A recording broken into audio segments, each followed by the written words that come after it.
Muito bem, meus queridos e minhas queridas. Eu ia falar muito boa noite, que eu estou gravando à noite esse vídeo aqui, mas tudo bem. É, Ainda não é live, né? Quem sabe futuramente. Lição número 8. A lição número 8, todas as lições na verdade, cada lição que passa traz um elemento diferente. E esse elemento é, na maioria das vezes, prático, tá bom? No caso da lição número 8, agora o autor puxa um pouquinho mais a questão da respiração. Ele exige um pouco mais de técnica de respiração. Como assim? As frases que antes tinham um certo tamanho são um pouquinho mais longas agora, tá? Por quê? Porque o que ele quer, o que eu percebo, que o que ele quer é que você passe a trabalhar melhor a tua respiração, a inspirar mais, a administrar melhor esse teu ar, a trabalhar melhor o teu sistema respiratório, ou seja, toma bastante ar, sopra bem dentro do tubo, para economizar ar, não ficar desperdiçando ar para fora da flauta. A flauta é o único é um instrumento de sopro. Na literatura, dependendo do livro, quando é um livro mais científico, é chamado de instrumento aerofone. Dizem que a flauta faz parte dos instrumentos da família dos aerofones. Ah, por que aerofone? Instrumento de sopro. A gente fala os sopros, os instrumentos de sopro são os aerofones. E a flauta dos aerofones é o único instrumento de embocadura livre. E quando eu sopro, entre o meu corpo, a minha boca e o instrumento, o ar passa aqui para fora para depois entrar. De volta não, mas entrar no instrumento. Quando eu me coloco em posição para tocar um trompete, eu vedo a saída de ar e o meu ar vai totalmente para dentro do instrumento. A mesma coisa acontece com clarinete e qualquer outro instrumento, oboé, fagote, blá blá blá, mimimi, fofofó. Qualquer um, não importa. Mas quando a gente fala de flauta, até mesmo a flauta doce, né?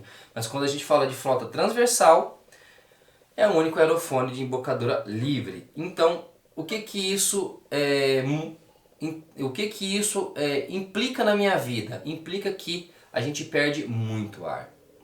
A flauta dos instrumentos dos aerofones é o único instrumento que consegue, assim, em termos de consumo de ar, ela consegue consumir a mesma quantidade de ar que um trombone baixo ou talvez até uma tuba, tá?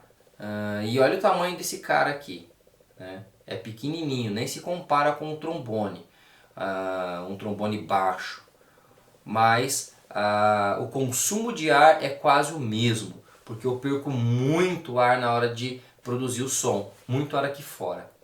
Então, sabendo disso, quanto mais dentro do tubo eu sopro e menos fora, mais ar eu vou economizar, certo?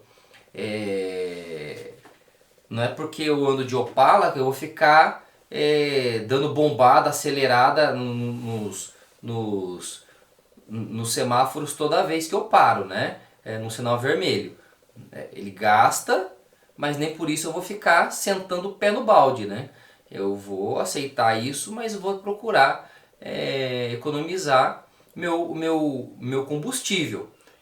Conseguem me entender?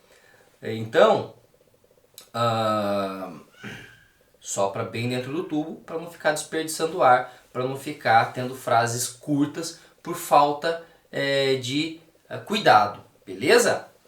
Tudo isso porque a lição número 8 passa a nos exigir um pouco mais na respiração. Eu vou continuar com o meu 60 com o metrônomo, vocês, se preferir, fiquem a 70, 75 no máximo, mas que isso não é saudável, tá bom? Aceitem o desafio, tá? Não fujam do desafio. Sempre que vocês estudarem, foquem no que vocês têm mais dificuldade, não no que está fácil. O que está fácil provavelmente já está pronto. A gente precisa trabalhar o que a gente ainda não dá conta na prática, beleza? Porque nós estamos falando de prática de instrumento. Então, o que você tem mais dificuldade na prática, dá um gás aí, beleza? Bora lá, lição número 8.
Bom, tem duas coisas que eu esqueci de falar para vocês. Primeiro, eu falei bastante na respiração, que de fato é o mais importante.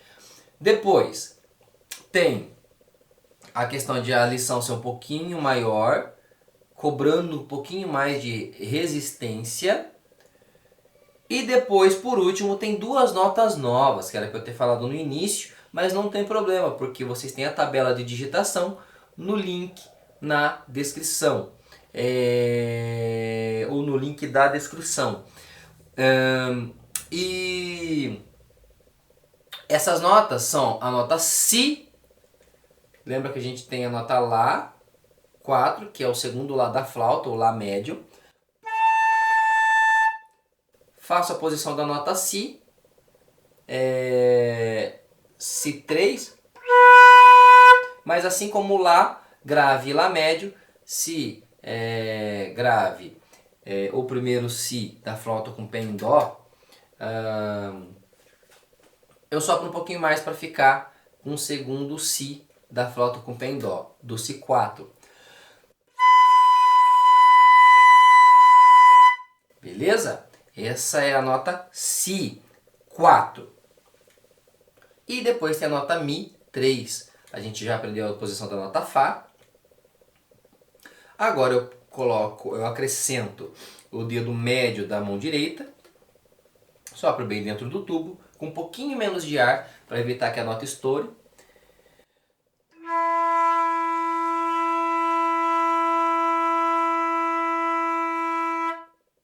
E temos a nota Mi. Beleza? Então é isso, meus queridos. Fiquem com Deus. Lembre-se de como é que estuda. Frase por frase, 4 ou 5 vezes, depois toca tudo. Fiquem com Deus. Bons estudos.